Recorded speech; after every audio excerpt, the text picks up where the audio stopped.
semuanya, jumpa lagi dengan saya Rahel dalam Gracia Community online experience kita hari ini. Teman-teman, apa kabarnya nih? Semoga teman-teman dalam keadaan yang baik-baik saja ya. Saya senang sekali dapat menyapa teman-teman semuanya di tempat ini, baik Anda yang Kristen maupun Anda yang non-Kristen, baik Anda dari Purwokerto ataupun di luar kota Purwokerto. Saya ucapkan selamat bergabung dengan kami. Teman-teman, di awal tahun 2024 ini, di antara kita pasti ada yang sudah merencanakan atau menargetkan sesuatu untuk kita capai di tahun ini. Pastinya sesuatu yang lebih baik nih dibandingkan dengan tahun 2023 yang lalu. Baik itu mungkin Anda yang ingin mendapatkan pekerjaan yang lebih baik, atau membuka suatu usaha yang baru, ataupun mungkin Anda yang merencanakan untuk berwisata, berpetualang keluar kota, keluar pulau, atau bahkan keluar negeri nih, untuk melihat keindahan alam yang begitu indah, ataupun mungkin hanya sekedar ingin berkuliner.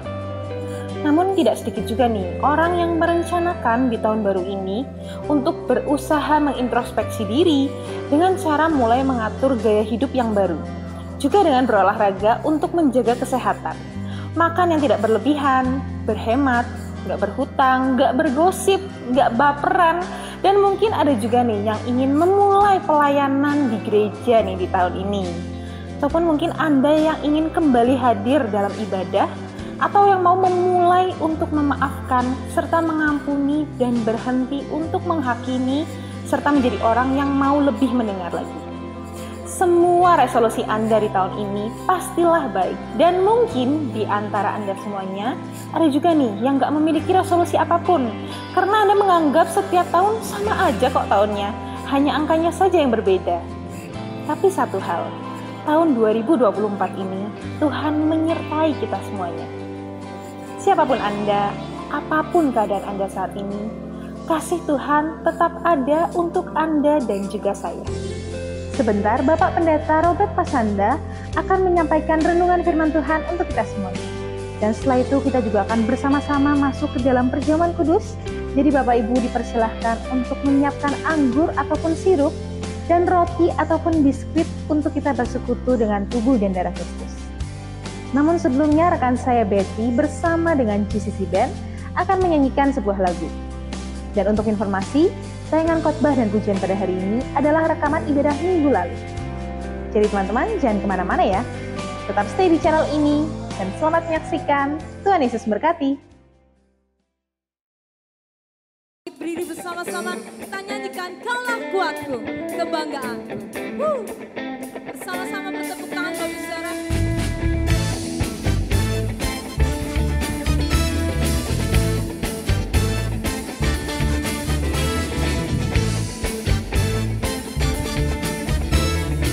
Bersama-sama kita nyanyikan meskipun musuh di depan. Meskipun musuh di depanku, rintangan menghadang langkahku, kau sungguh engkau bersamaku.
tidak takut.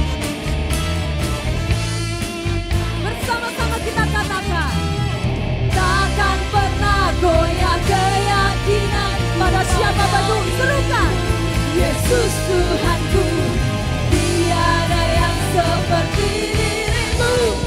Kaulah, mari bertepuk tangan di atas kepala kita bersama-sama. Come on.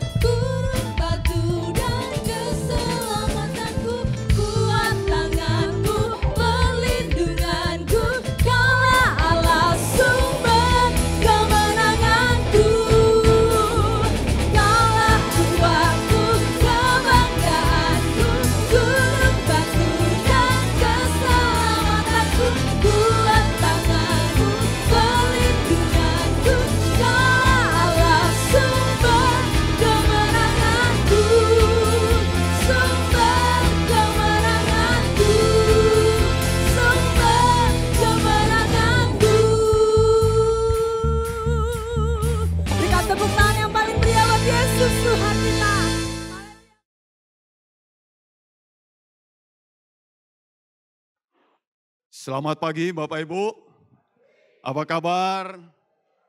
Ya puji Tuhan, kita bersyukur di tahun yang baru ini, tahun 2024, kita percaya kalau Tuhan sudah menyertai kita di tahun 2023, tahun 2024 Tuhan tetap menyertai kita semua, amin.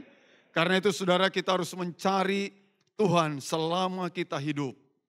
Yang setuju katakan amin. Amin. Saya akan mengajak saudara kita belajar firman Tuhan. Ya, temukan Tuhan. Ini tema kita. Kita buka Alkitab kita, HP kita, di dalam Yesaya 55, ayat yang ke-6. Yesaya 55, ayat yang ke-6. Mari kita baca bersama. 2, 3. Carilah Tuhan, selama ia berkenan ditemui, berserulah kepadanya, selama ia dekat. Amin. Nah, saudara-saudara, Tuhan itu membuka diri dan mempersilahkan kepada siapa saja yang akan mencari dirinya. Dia tidak peduli bagaimana keadaan saudara, bagaimana keadaan saya, bagaimana keadaan kita semua. Mungkin saudara dalam keadaan yang terpuruk sekalipun atau berlumuran dengan dosa. Tuhan membuka diri untuk siapa saja, katakan amin. Dia buka dirinya saudara. Dipersilakan siapa yang mencari Tuhan, selama ia berkenan ditemui, berserulah kepadanya. Maka saudara akan bisa menemukan Tuhan. Apakah kita, pertanyaan kita gini, apakah kita masih mencari Tuhan ketika hidup kita baik-baik saja? Nah saudara, apakah kita masih mencari Tuhan ketika hidup kita baik-baik saja? Semua berjalan lancar, usaha kita diberkati Tuhan, anak-anak juga sukses, tidak ada hambatan, semuanya baik-baik saja. Apakah kita masih mencari Tuhan ketika keadaan kita, hidup kita baik-baik saja? Banyak orang mencari Tuhan ketika dia hancur kehidupannya. Baru dia sadar, dia cari Tuhan, dia berusaha menemukan Tuhan. Pada waktu kehidupannya mengalami di titik terendah. Tapi apakah kita masih mencari Tuhan ketika hidup kita baik-baik saja? Saudara-saudara, sekelompok orang ketika hidupnya baik-baik saja, dia tidak mau mencari Tuhan lagi. Ini hari libur. Mereka lebih memilih mungkin tamasya, berpiknik, santai dengan keluarga. Ya, sekelompok orang. Ini hari kesempatan buat mereka menikmati, menjauh daripada hadirat Tuhan. Karena kehidupannya tadi itu baik-baik saja. Tapi kelompok lain saudara, kelompok yang lain, ketika hidupnya baik-baik saja, justru mereka semakin gila mencari Tuhan. Colek orang di sebelahmu, ayo jadi orang gila. Oh bahaya saudara, jadi orang gila mencari Tuhan ya. Wah, jadi orang gila cari apa? Tuhan. Wah, ketika hidupnya diberkati Tuhan, semuanya berjalan lancar, semuanya baik-baik saja. Mereka justru semakin gila mencari Tuhan. Tidak ada ibadah yang dia lewatkan. Dia datang kepada Tuhan. Bahkan kalau boleh dia lebih awal datang daripada semua orang yang lain. Ketika hidupnya diberkati Tuhan. Dan di tempat ini saya tahu, saudara juga makin gila mencari Tuhan. Amin. Loh, enggak amin saudara. Amin Bapak Ibu. Kita makin setia, makin cinta Tuhan, makin cari Tuhan. Kita akan menemukan Tuhan dalam hidup kita. Tapi pertanyaan kita gini, di mana saya mencari Tuhan? Di mana saya mencari Tuhan? Di mana saya bisa menemukan Tuhan? Di mana? Saudara-saudara, mungkin kita kaget kalau kita membaca. Coba buka Alkitab saudara di HP. 1 Raja-Raja 8. Ayat yang ke-12. 1 Raja-Raja 8 ayat yang ke-12. Pada waktu itu, berkatalah Salomo, Tuhan telah menetapkan matahari di langit. Tetapi ia memutuskan untuk apa? Diam dalam kekelaman. Salomo sudah membuat bait Tuhan yang begitu megah. Tidak ada yang semegah dari bait Tuhan yang dibangun oleh Salomo. Hebat sekali saudara dalam kemegahan itu. Tapi saya baca Alkitab ini, ia memutuskan untuk diam dalam apa? Kekelaman. Dia memutuskan untuk diam dalam kegelapan. Jadi jangan pernah berpikir bahwa Tuhan tidak suka dengan kegelapan. Dia juga suka dalam kegelapan. Bahkan dia putuskan untuk diam dalam kegelapan. Jadi kalau kita bertanya, di mana saya menemukan Tuhan? Saya akan jawab saudara, temukan Tuhan di dalam kekelaman. Temukan Tuhan di dalam kegelapan. Temukan dia di sana. Karena dia memutuskan untuk diam dalam kegelapan. Jadi saudara jangan takut ya kalau berada dalam kegelapan. Bahkan kalau boleh kita pilih juga untuk diam dalam kegelapan. Saudara kalau engkau anak Tuhan yang bersinar, engkau punya cahaya, justru di tempat kegelapan itu sinarmu makin kelihatan. Amin. Cahaya itu makin nampak saudara. Makin kelihatan, makin gelap tempat itu, cahaya itu makin terang, nampak. Jadi barang yang bercahaya ditaruh di mana saja, dia pasti akan nampak. Di dalam kegelapan sekalipun yang paling gelap, dia tetap nampak. Anak Tuhan, kalau berada di dalam kegelapan, bukan terus dia juga ikut jadi apa? Gelap, enggak. Saudara adalah terang dunia kata Tuhan, amin. Kamu adalah terang dunia, kamu adalah garam dunia. Jangan takut dengan kegelapan, tapi jangan sampai terangmu ikut jadi apa? Gelap. Terang itu harus tetap bercahaya. Tuhan memutuskan diam dalam kekelaman. Kalau saudara baca lagi dalam 2 Samuel 22 ayat yang ke-12. 2 Samuel 22 ayat yang ke-12. Dan ia membuat kegelapan di sekelilingnya menjadi apa? Pondoknya. Satu raja-raja tadi berkata, dia memutuskan untuk diam dalam kegelapan. 2 Samuel 22 ayat 12, ia membuat kegelapan sekelilingnya. Dia membuat kegelapan sekelilingnya menjadi apa Bapak Ibu? Pondoknya, tempat kediamannya. Tempat kediamannya. Message yang kita dapatkan Bapak Ibu. Kita harus juga jadi berkat di dalam kegelapan itu. Amin. Amin. Dimanapun kita berada. Tuhan membuat pondok. Di sekelilingnya dia bikin pondoknya di dalam kegelapan loh. Dia buat pondoknya dalam kegelapan. Dan artinya saudara juga dan saya, tadi saya berkata jangan saudara takut dengan kegelapan. Sekalipun engkau ada di dalam kegelapan, terangmu harus bercahaya. Terangmu harus nampak di dalam kegelapan itu. Dia memutuskan diam dalam kekelaman, bahkan dia bikin pondoknya di kegelapan itu. Di mana saya menemukan Tuhan? Memang kadang-kadang Tuhan mengajak kita kayak peta umpet gitu ya. Cari dia, di mana ya saya cari. Rasanya Bapak Ibu tidak akan mencari dalam kegelapan. Mana mungkin Tuhan ada di dalam kegelapan. Mungkin kita cari di tempat yang terang. Kita datang di gereja. Kita datang di mana lagi?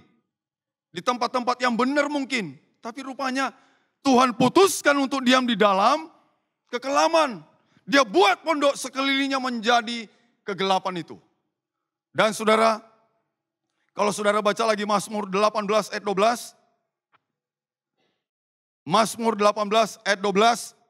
Ia membuat kegelapan di sekelilingnya menjadi apa? Tempat apa? Persembunyian. Dia ngumpat di situ. Di mana saya mencari Tuhan? Di mana saya menemukan Tuhan? Di mana saya bisa berjumpa dengan Dia? Saya tidak berkata di rumah Tuhan tidak ada Tuhan. Di rumah Tuhan juga ada Tuhan. Di gereja ini ada Tuhan, amin. Tapi juga ada di tempat apa? Kegelapan. Ya barangkali banyak anak Tuhan berada di tempat kegelapan. Kalau dia jadi terang bagus. Tapi kalau dia ikut apa? Peteng. Nah, gelap dengan gelap saudara. Ndak ketok udah. Sudah ndak kelihatan. Kalau dia ada di dalam kegelapan dan dia juga menjadi gelap. Dan ada ayatnya loh. Kegelapan kita bisa jadi, terang kita bisa jadi gelap loh. Tuhan mengingatkan hati-hati supaya terang yang ada padamu jangan jadi apa? Gelap. Bisa jadi gelap. Tapi saya yakin di sini tidak ada. Semua hebat-hebat. Haleluya. Terangnya selalu bersinar. Bahkan makin terang. Makin terang dan terus terang. Di dalam kegelapan tetap bisa menampakkan sinarnya. Dia memutuskan diam di dalam kegelapan. Dia bikin pondoknya di dalam kegelapan. Dia bersembunyi di dalam kegelapan. Saudara cari Tuhan di mana? Di mana kita mencari Tuhan? Pertanyaan kita, mengapa Tuhan memutuskan untuk diam dalam kegelapan? Kenapa dia putuskan untuk diam dalam kegelapan? Mengapa? Dan kita bertanya, dan mungkin kita tidak suka dengan kegelapan. Tidak ada orang yang senang dengan namanya apa? Kegelapan. Saya percaya saudara langsung bereaksi ketika terjadi pemadaman lampu di seluruh Purwokerto Banyumas. Apa yang saudara lakukan? Pertama cari apa? Paling tidak HP-nya dulu ya. Wah, HP itu kayak istri kedua kalau di tangan suami. Kalau di tangan istri kayak suami kedua tidak bisa lepas ini. Tidur aja diajak bobo. Di sebelahnya. Wah itu dulu yang dicari. Nyalakan. Orang tidak nyaman. Diam dalam kegelapan.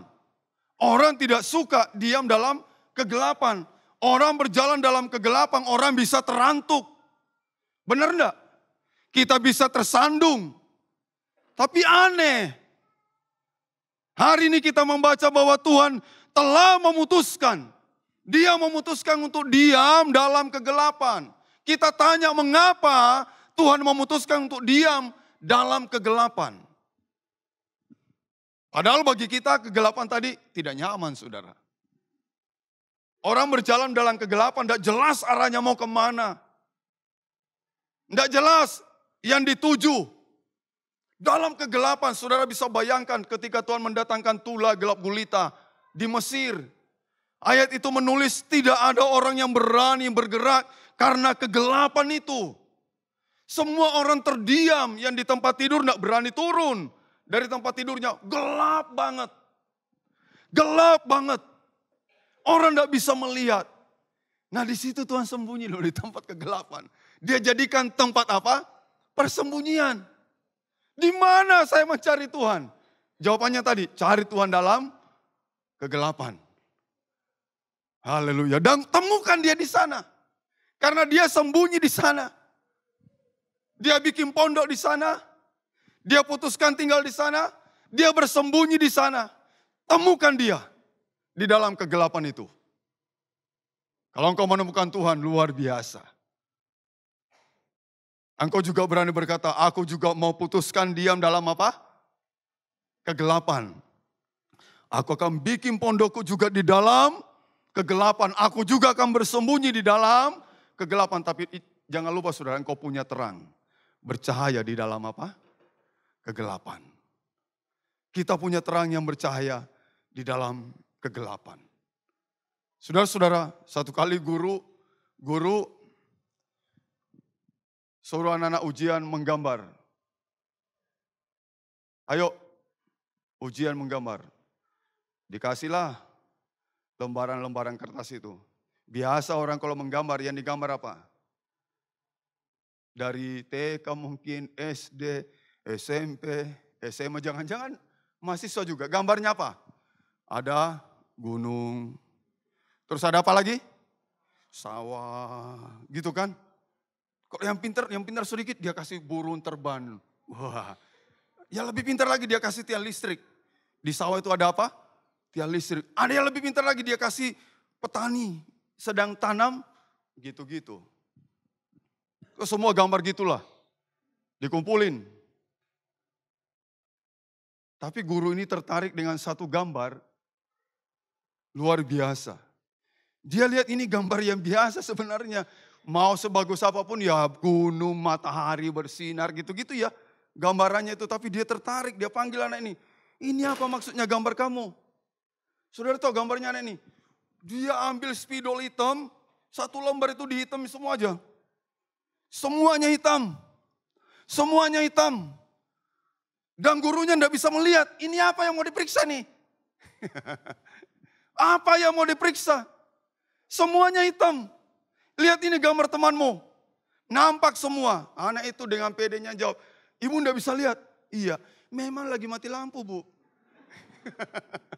Ini gambar saya lagi mati lampu. Dan orang yang ada di tempat itu, orang hitam semua. Bagaimana bisa kelihatan mau mati lampu, orang hitam? Padahal banyak aktivitas di situ bu. Apa aja? Ada yang mencangkul, ada juga. Cuma sayangnya mati lampu, jadi ibu tidak bisa lihat. Wah, paling tinggi nilainya saudara, dilelang ini gambar ini. Yang beli kentir juga saudara.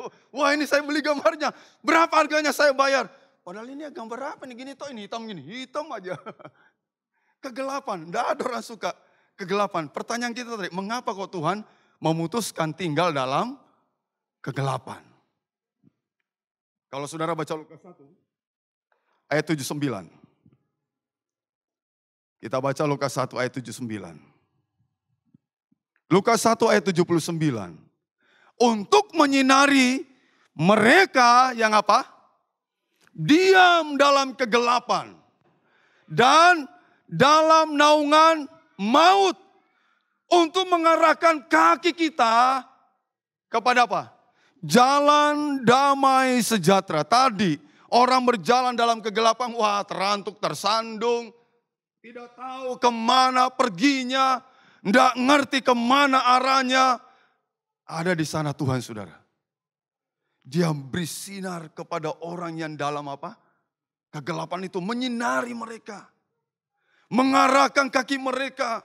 Supaya mereka berjalan kepada jalan damai sejahtera.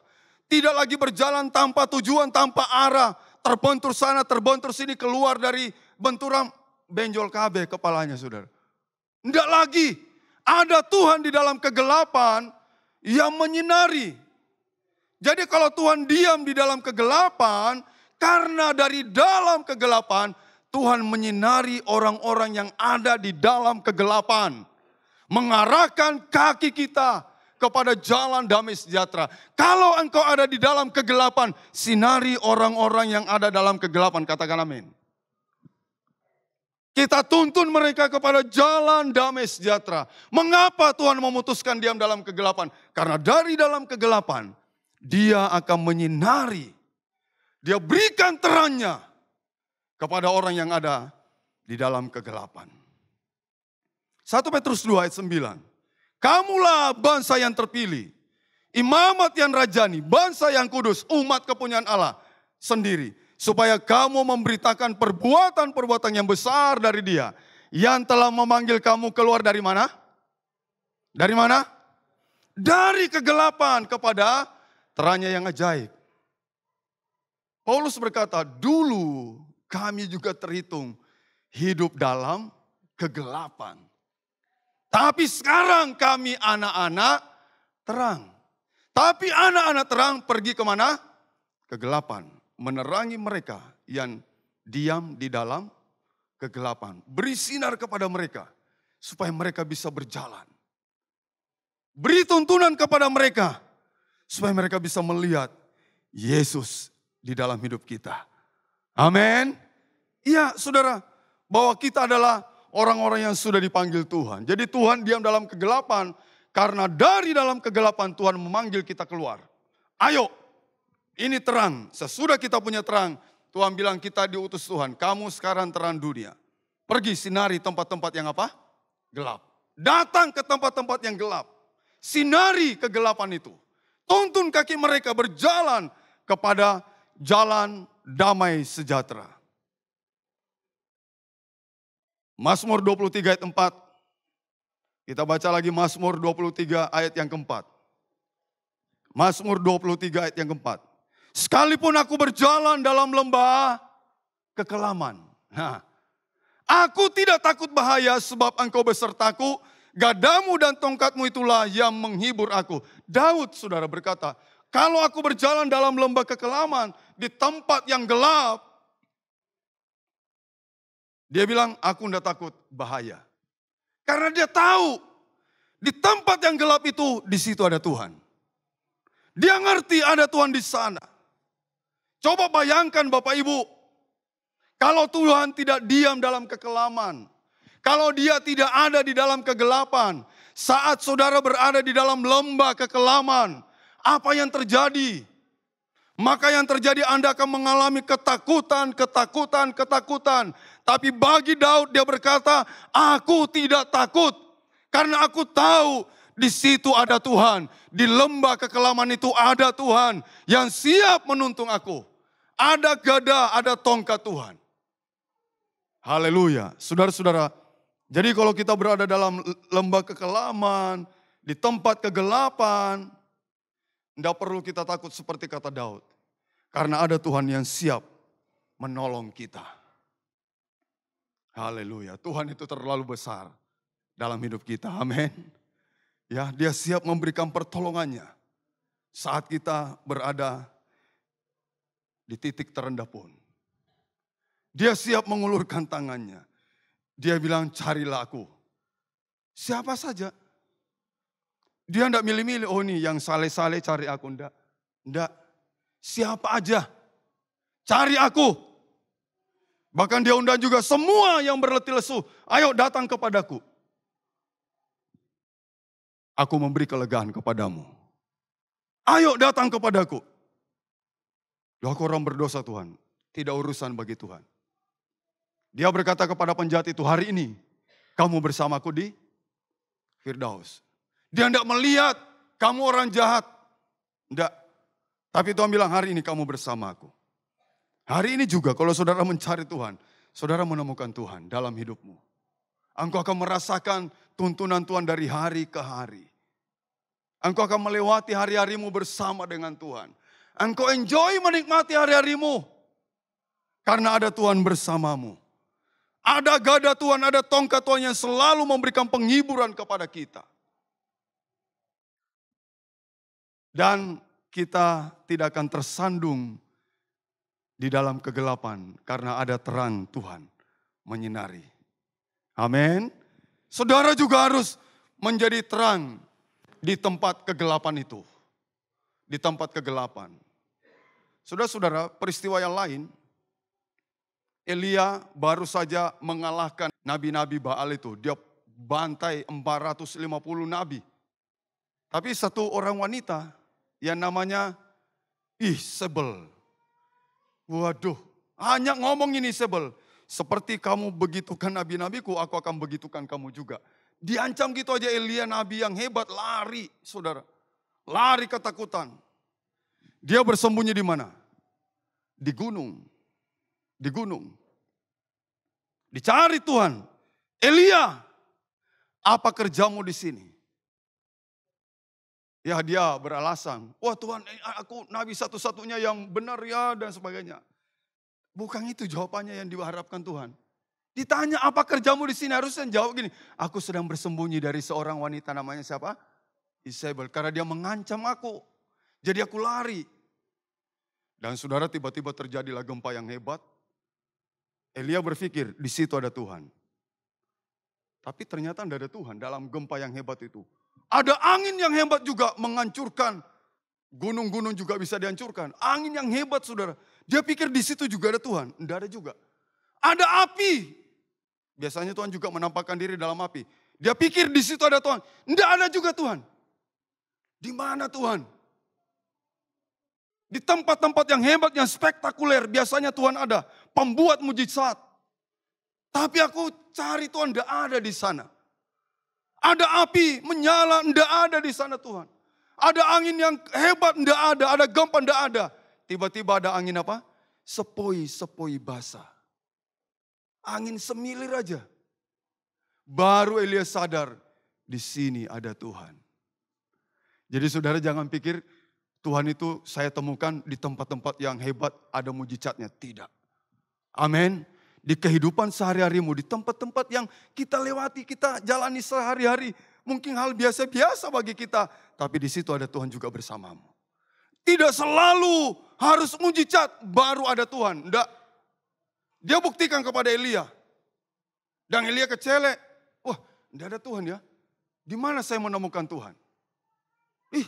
Angin sepoi-sepoi basah. Baru Tuhan ada di sana. Baru Elia keluar berdiri. Bicara sama Tuhan. Baru Tuhan bicara kepada dia. Ayo tinggalkan tempat itu. Kamu punya tugas. Urapi itu. Hazael menjadi raja. Ada banyak tugas yang harus dikerjakan. Tapi dia ngumpet. Dan baru dia temukan Tuhan. Di angin yang sepoi-sepoi. Jangan berpikir saudara. Kalau saudara tidak pernah mengalami mujizat yang spektakuler ya. Terus saudara berkata Tuhan tidak ada dalam hidup saya. Tidak. Tiap hari Tuhan ada bersamamu, katakan amin. Amin. Mungkin kita tidak melakukan hal-hal yang hebat. Atau kita tidak mengalami hal-hal yang hebat. Tapi saya mau katakan dia ada bersamamu. Di tempat-tempat yang sederhana, biasa, Tuhan ada bersamamu. Saudara-saudara, berada di dalam lembah kekelaman itu sangat menakutkan. Tapi bagi Daud, aku tidak takut bahaya. Karena aku tahu, ada Tuhan di tempat kekelaman. Dia memutuskan tinggal di dalam kekelaman. Dia bikin pondoknya di dalam kekelaman. Dia jadikan kekelaman itu tempat persembunyiannya. Kita disuruh nyari kayak peta umpet gitu. Sampai engkau menemukan dia. Sampai saudara menemukan dia. Dia ajak kita bermain-main di tempat kegelapan. Mau Bapak Ibu? Saya pernah ajak anak muda saya bermain-main di tempat kegelapan untuk melihat tuyul. Wes, kok berani-berani juga sih mereka? Siapa yang mau lihat tuyul? Penasaran kayak apa sih tuyul itu? Kata orang botak kecil, kayak apa gitu ya. Jadi saya tantang aja, siapa yang mau lihat tuyul? Mereka angkat tangan, baik mari kita cari tempat kegelapan yang paling gelap. Pergilah kita di tempat kegelapan itu. Datang di tempat kegelapan. Saya bilang kepada mereka, ini saya main-main loh. Tanggalkan iman percayamu kepada Tuhan. Sebab kalau kamu masih percaya kepada Tuhan, setan tidak suka sama kamu. Jadi tanggalkan dulu imanmu. Baru tuyul bisa berjumpa dengan kamu. Apa ya om? Iya. Ini pendeta sesat saudara. Disuruh orang untuk menanggalkan imannya. Nah, tutup panci. Itu saya sudah kasih bakar lilin. Jadi ini sudah banyak anunya, apa? Apa nih? Iya, jadi arang udah ya. Lumayan tutup pancinya besar. Saya suruh pegang, semua pegang tutup panci. Pegang semua, pegang. Ikuti mantra saya. Wah, pakai mantra saudara. Hai tuyul, hai. Sambil diputar ya, tutup pancinya saya bilang diputar itu. Hai tuyul, datanglah. Saya serem-serem gitu, mereka juga ikut, datanglah. Diputar-putar. Saya pikir udah cukup lama muter-muter, tangannya sudah penuh apa? Arang, ya. Saya pikir udah cukup ini. Sudah ketemu tuyul enggak? Belum kom, taruh ini tanganmu. Di muka udah ketemu enggak? Belum juga. Digosok-gosok. Tapi saudara, tiba-tiba satu anak bilang, Om, yang datang bukan tuyul, genderuwo. Wih, yang benar ya, kabur. Wah, kabur semua saudara, lari. Tinggal saya sendiri di belakang, saya penasaran mana genderuwonya. Tapi lama-lama aku merinding juga, pergi juga lah. Sampai di depan, temannya tertawa semua. Dia kaget, loh kenapa tertawa? Kamu lihat cermin, wajahmu udah belepotan hitam semua saudara. Waduh, dalam kegelapan. Nggak ngerti kan? Dia nggak ngerti kalau dikerjain dalam kegelapan. Kalau mau ngerjain orang dalam kegelapan. Yang paling suka kegelapan itu siapa? Pencuri saudara. Dia masuk surga. Tanya malaikat. Malaikat, kapan gelapnya di sini? Kata malaikatnya, enggak ada gelapnya sini. Wah, masa sih? Iya, dia tunggu. Mungkin malaikatnya bohong itu. Dia tunggu 1-2 hari. Kok terang terus ya? Tanya lagi. Malaikat, kapan gelapnya? Karena dia mau beroperasi. Bayangkan katanya surga itu lantainya dari apa? Emas. Baik, ditetel sedikit kan lumayan. Dinding-dindingnya katanya batu permata. Weh, jadi dia tunggu malam. Tapi malam tidak kunjung. Dia tanya malaikat, ini tidak ada malam. Tidak ada di surga malam. Tidak ada gelap. Adanya terang terus. Kata pencuri, udahlah. Kalau gitu aku keluar dari surga masuk neraka. Yang ngono masuk neraka aja. Dia keluar saudara. Dia tidak suka. Dia keluar masuk neraka dia. Kalau surga sudah tidak ada kegelapan. Tapi di bumi ini penuh dengan apa? Kegelapan. Dan Anda harus jadi terang. Colek orang di sebelahmu. Jadi terangnya dalam kegelapan. Amin. Satu ayat yang hebat saudara. Luar biasa ayat ini. Dalam Mazmur 139. Ayat yang ke-12. Ayat 12. Kita ucapkan bersama-sama. 2, 3. Maka kegelapan pun tidak menggelapkan bagimu. Dan malam menjadi terang seperti siang. Kegelapan sama seperti terang. Bayangkan Bapak Ibu. Sekalipun Tuhan tadi memutuskan tinggal dalam kegelapan. Dia bikin pondoknya dalam kegelapan. Dia ngumpet di tempat kegelapan itu. Tapi ayat ini berkata, kegelapan tidak bisa menggelapkan Tuhan. Dia tetap bersinar, bercahaya. Saya harap anak Tuhan juga begitu, amin. Satu ayat lagi Bapak Ibu. Dalam 1 Yohanes 1 ayat 5. 1 Yohanes 1 ayat yang ke-5. Kita ucapkan lagi bersama 2, 3. Dan inilah berita yang telah kami dengar dari Dia. Dan yang kami sampaikan kepada kamu, Allah adalah terang dan di dalam Dia sama sekali tidak ada kegelapan. Walaupun Dia putuskan tinggal di dalam kegelapan, Dia bikin pondoknya dalam kegelapan, Dia bersembunyi di tempat kegelapan, tapi kegelapan tidak bisa menguasai Dia. Sama sekali tidak ada kegelapan di dalam kehidupannya. Saya harap anak-anak Tuhan di tempat ini juga begitu. Sekalipun ada di tempat-tempat yang orang bilang najis, Anda tetap bisa jadi berkat di sana. Amin. Tuhan memberkati kita. Kita nyanyikan pujian salibnya. Kemudian kita masuk dalam perjamuan kudus. Salibnya. Salibnya. Mulia.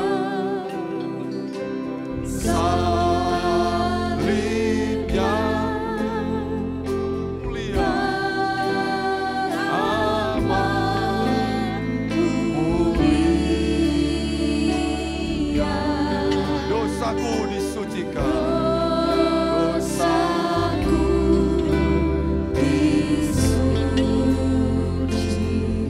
Oleh darah Yesus.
kita mengangkat roti ini lebih tinggi dari kepala kita.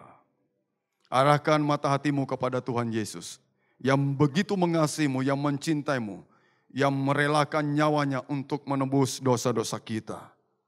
Kasih di dalam siapapun tidak ada kecuali di dalam Yesus. Gembala yang agung itu menyerahkan nyawanya bagi kita semua. Terima kasih Tuhan, terima kasih. Terima kasih buat tubuh dan darah-Mu. Terima kasih buat pengorbananmu. Terima kasih Tuhan buat kasih-Mu. Dengarkanlah firman Tuhan, sebab apa yang telah kuteruskan kepadamu, telah aku terima dari Tuhan, yaitu bahwa Tuhan Yesus pada waktu malam mengambil roti, memecah-mecahkannya, dan berkata, inilah tubuhku yang diserahkan bagi kamu. Perbuatlah ini menjadi peringatan akan aku. Bukankah roti yang kita pecah-pecahkan adalah persekutuan dengan tubuh Kristus? Amin. Kita makan dengan percaya dalam nama Yesus.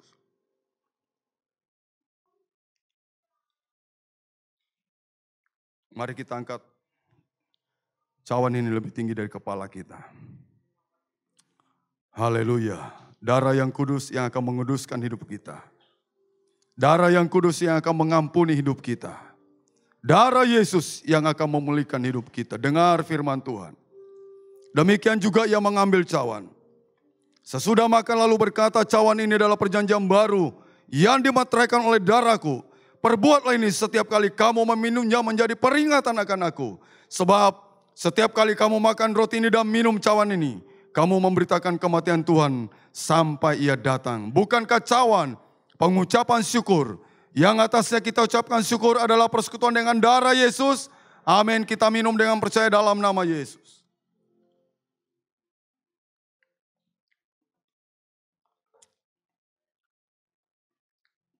Haleluya. Mari kita bersyukur kepada Tuhan. Ucapkan syukurmu kepada Dia. Terima kasih Bapak, terima kasih. Terima kasih. Kami bersyukur tuh pagi hari ini. Kami percaya Tuhan ada bersama kami, sudah memberkati kami.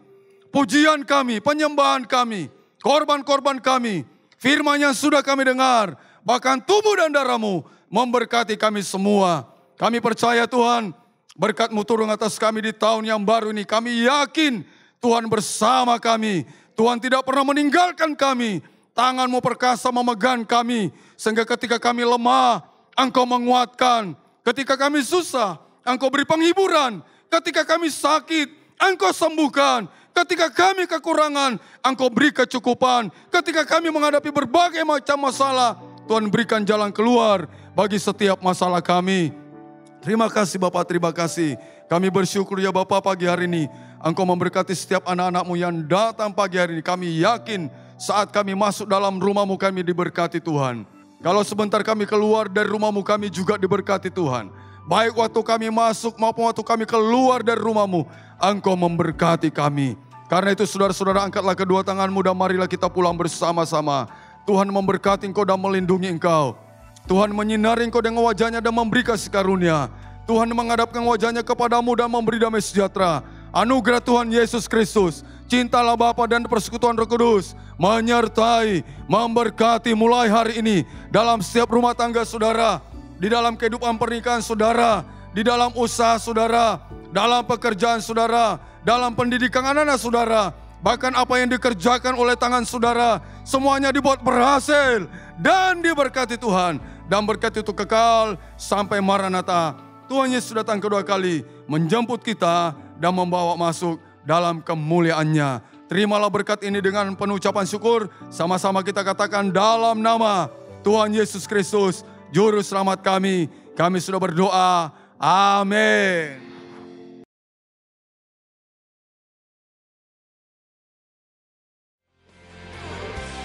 Sekalipun aku dalam lembah kekelaman, aku tidak takut bahaya, sebab Engkau besertaku. Gadamu dan tongkat-Mu, itulah yang menghibur aku. Terima kasih Bapak Pendeta Robert Pasanda untuk renungan firman Tuhan-Nya yang telah memberkati dan menguatkan kita semuanya. Dan untuk seluruh rekan saya, all team GC Purwokerto, Anda semuanya luar biasa. Salam kompak selalu ya guys. Dan saya juga mengucapkan terima kasih untuk Bapak Ibu yang telah setia dalam memberikan persembahan sehingga program Gracia Community Purwokerto dapat berjalan dengan baik dan dapat menjadi reflektor terang kasih Tuhan. Kiranya Tuhan Yesus senantiasa memberkati apa yang menjadi usaha dan pekerjaan Bapak Ibu Saudara semuanya. Dan bagi Bapak Ibu yang rindu untuk memberikan persembahan, Bapak Ibu bisa memasukkan amplop persembahan, kotak persembahan yang telah tersedia di gereja, atau Bapak Ibu bisa mentransfer melalui nomor rekening yang telah tertera di layar Anda.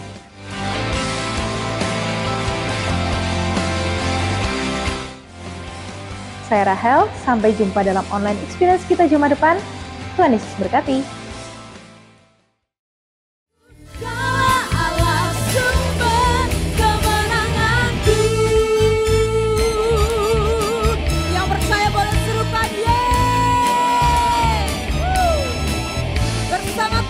Tidak takut.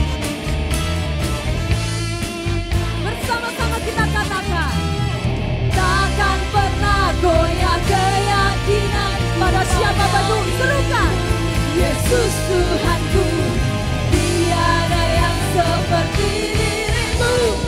Kaulah, mari bertepuk tangan di atas kepala kita bersama-sama. Come on.